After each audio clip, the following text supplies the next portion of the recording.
ಬಿಜೆಪಿಯಲ್ಲಿರುವಂತಹ ಬಣ ಬಡಿದಾಟಕ್ಕೆ ಹೊಸ ಸ್ವರೂಪ ಸಿಗ್ತಾ ಇದೆ. ತಟಸ್ಥ ಬಣದಲ್ಲಿ ಗುರುತಿಸಿಕೊಂಡವರು ಕೂಡ ಈಗ ಬಿವೈ ವಿಜಯೇಂದ್ರ ವಿರುದ್ಧ ವಾಗ್ದಾಳಿ ನಡೆಸೋದಕ್ಕೆ ಮುಂದಾಗಿದ್ದಾರೆ. ಅದರ ಹೊಸ ಸೇರ್ಪಡೆ ಅಂದ್ರೆ ನಿನ್ನೆ ಸುಧಾಕರ್ ಅವರು ಸುದ್ದಿಗೋಷ್ಠಿ. ಸುಧಾಕರ್ ರಣಕಹಳೆಗೆ ವಿಜಯೇಂದ್ರ ಅವರು ಕೌಂಟರ್ ಮಾಡಿದ್ದಾರೆ. ಪಕ್ಷ ನನ್ನ ಸ್ವತ್ತು ಅಲ್ಲ, ಅವ್ರ ಸ್ವತ್ತು ಅಲ್ಲ. ಸುಧಾಕರ್ ಅವರೇ ಈ ತರ ಮಾತಾಡೋದಕ್ಕೆ ಹೋಗಬೇಡಿ. ಜಿಲ್ಲಾಧ್ಯಕ್ಷರ ಆಯ್ಕೆಯಲ್ಲಿ ನನ್ನ ಪಾತ್ರ ಶೂನ್ಯ. ರಾಜ್ಯಾಧ್ಯಕ್ಷನಾಗಿ ನಾನು ಯಾವುದೇ ಜಿಲ್ಲೆಗೆ ಅಭಿಪ್ರಾಯವನ್ನ ಕೊಟ್ಟಿಲ್ಲ ಅಂತ ಸ್ಪಷ್ಟನೆಯನ್ನ ಕೊಡ್ತಾ ಇದ್ದಾರೆ.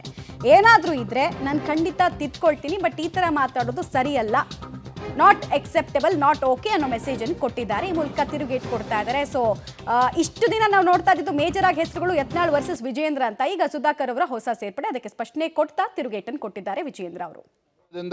ಯಾವ 3 ಹೆಸರುಗಳನ್ನ ಕೊಟ್ಟಿದ್ದಾರೋ ಆ 3 ಹೆಸರುಗಳನ್ನ ದೆಹಲಿಗೆ ಕಳಿಸ್ಕೊಟ್ಟು ದೆಹಲಿಯಿಂದ ಅಂತಿಮವಾಗಿ ತೀರ್ಮಾನ ಆಗಿರ್ತಕ್ಕಂಥ ನಂತರದಲ್ಲಿ ನನ್ನ ಚುನಾವಣಾ ಪ್ರಕ್ರಿಯೆ ನಡೆದ್ಬಿಟ್ಟು ಅವ್ರ ಹೆಸರನ್ನ ಘೋಷಣೆ ಆಗಿರ್ತಕ್ಕಂಥದ್ದು. ಈ ಪ್ರಕ್ರಿಯೆಯಲ್ಲಿ ವಿಜಯೇಂದ್ರ ಅವರ ಪಾತ್ರ ಝೀರೋ. ರಾಜ್ಯದ ಅಧ್ಯಕ್ಷ ಇರ್ಬೋದು, ರಾಜ್ಯದ ಅಧ್ಯಕ್ಷ ಇದ್ದರೂ ಸಹ ನನ್ನ ಜಿಲ್ಲೆ ಬಗ್ಗೆ ಅಭಿಪ್ರಾಯನ ಕೊಡ್ಬೋದೇ ಹೊರತು ರಾಜ್ಯದ ಯಾವುದೇ ಜಿಲ್ಲೆಗೆ ಅಭಿಪ್ರಾಯ ಕೊಡೋದಕ್ಕೆ ನನಗೂ ಕೂಡ ಅಧಿಕಾರ ಇಲ್ಲ. ಇದು ಎಲ್ಲರೂ ಕೂಡ ಗೊತ್ತಿರಬೇಕು. ಕಾರಣ ಏನಂದ್ರೆ ಇಲ್ಲಿ ಯಾರನ್ನೂ ಕೂಡ ಸುಧಾಕರ್ನೂ ಕೂಡ ದೂಷಿಸೋಕ್ಕೆ ಹೋಗೋದಿಲ್ಲ. ಈ ಚುನಾವಣಾ ಪ್ರಕ್ರಿಯೆ ಏನು ಅಂತೇಳಿ ಯಾರಿಗೂ ಕೂಡ ಗೊತ್ತಿಲ್ಲ, ಗೊಂದಲ ಇದೆ. ಯಾಕಂದರೆ ಮೊದಲ ಬಾರಿ ಇಡೀ ದೇಶಾದ್ಯಂತ ಇವತ್ತು ನಮ್ಮ ರಾಜ್ಯದಲ್ಲಿ ಏನು ಚುನಾವಣಾ ಪ್ರಕ್ರಿಯೆ ನಡೆದಿದೆಯೋ, ಚಿಕ್ಕಬಳ್ಳಾಪುರ ಜಿಲ್ಲೆನಲ್ಲಿ ಏನು ಚುನಾವಣಾ ಪ್ರಕ್ರಿಯೆ ನಡೆದು ಇಡೀ ದೇಶದಲ್ಲಿ ಇದೇ ವ್ಯವಸ್ಥೆಯಲ್ಲಿ ನಡೀತಾ ಇರ್ತಕ್ಕಂಥದ್ದು. ನಾನು ಹೊಸದಾಗಿ ಯಾವುದೋ ಒಂದು ಪ್ರಕ್ರಿಯೆ ಮಾಡೋಕ್ಕೆ ನನಗೂ ಕೂಡ ಅಧಿಕಾರ ಇಲ್ಲ. ಕೇಂದ್ರ ಎಲ್ಲವನ್ನೂ ಕೂಡ ಗಮನಿಸ್ತಾ ಇದೆ.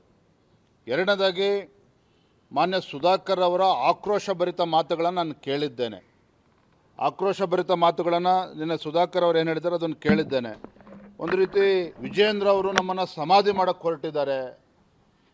ನಾನು ತಮ್ಮ ಮೂಲಕ ಸುಧಾಕರ್ ಹೇಳೋದಕ್ಕೆ ಇಷ್ಟಪಡ್ತೇನೆ, ಈ ರೀತಿ ಹೇಳಿಕೆಗಳನ್ನು ದಯವಿಟ್ಟು ಕೊಡಬೇಡಿ. ಅದು ನಿಮಗೂ ಕೂಡ ಗೌರವ ತರೋದಿಲ್ಲ, ನನಗೂ ಕೂಡ ಗೌರವ ತಂದು ಕೊಡೋದಿಲ್ಲ. ಅಲ್ಲಿ ಯಾರು ಆಯ್ಕೆ ಆಗಿದೆ ಅವನು ಕೂಡ ಪಕ್ಷದೊಬ್ಬ ಕಾರ್ಯಕರ್ತ ಮತ್ತು ಸುಧಾಕರ್ ಅವರ ಸಂಬಂಧಿನೂ ಕೂಡ ಹೌದು. ಹಾಗಾಗಿ ಚುನಾವಣಾ ಪ್ರಕ್ರಿಯೆ ಏನಾಗಿದೆ ಅನ್ನೋದನ್ನ ಅವರು ಕೂಡ ಅರ್ಥ ಮಾಡ್ಕೊಳ್ಳಿ. ಅವ್ರು ಏನೇ ಟೀಕೆ ಮಾಡಿದ್ರು ಅವ್ರನ್ನ ಟೀಕೆ ಮಾಡೋದಕ್ಕೆ ಹೋಗೋದಿಲ್ಲ. ಮಾಜಿ ಸಚಿವರಾಗಿ ಅವರು ಕೂಡ ಕೆಲಸವನ್ನು ಮಾಡಿದ್ದಾರೆ. ಆದರೆ ಪಕ್ಷ ಏನು ತೀರ್ಮಾನ ಮಾಡಿದೆ ಜಿಲ್ಲಾ ಮಟ್ಟದಲ್ಲಿ ಅದಕ್ಕೆ ಕೇಂದ್ರದಿಂದ ಸಮ್ಮತಿನೂ ಕೂಡ ಸಿಕ್ಕಿದೆ. ಅದನ್ನು ನಂದು ಯಾವುದೇ ರೀತಿ ನನ್ನ ಮೂಗು ತೋರಿಸ್ತಕ್ಕಂಥ ಕೆಲಸ ಆಗಿಲ್ಲ. ಹಾಗಾಗಿ ಈ ರೀತಿ ಹೇಳಿಕೆಗಳನ್ನು ಕೊಡ್ತಕ್ಕಂಥದ್ದು ಖಂಡಿತ ಇದು ಪಕ್ಷಕ್ಕೂ ಕೂಡ ಗೌರವ ತಂದುಕೊಡೋದಿಲ್ಲ, ಅವರು ಕೂಡ ಗೌರವ ತಂದುಕೊಡೋದಿಲ್ಲ. ಹಾಗಾಗಿ ಅವ್ರು ಏನು ವಿಜಯೇಂದ್ರ ತಿದ್ಕೋಬೇಕು ಅಂತ ಹೇಳಿದ್ದಾರೆ, ನಾನು ಆ ಥರ ಏನು ತಿದ್ಕೋಬೇಕು ಅಂತ ಅವರ ಅಪೇಕ್ಷೆ ಇದೆ. ಅವರೆಲ್ಲ ಬೇರೆ ಎಲ್ಲರೂ ಅಪೇಕ್ಷೆ ಇದೆ. ನನ್ನ ತಿದ್ಕೊಳ್ತಕ್ಕಂಥದ್ದು ನಾನು ಕೂಡ ಅದನ್ನು ಮಾಡ್ತೇನೆ. ಸುಧಾಕರನ್ನು ಕೂಡ ಭೇಟಿ ಮಾಡ್ತೇನೆ. ಅವ್ರು ಯಾವ ರೀತಿ ನಾನು ತಿದ್ಕೋಬೇಕು ಅಂತೇಳಿ ಪಾಪ ಅವ್ರ ಅಪೇಕ್ಷೆ ಇದೆ.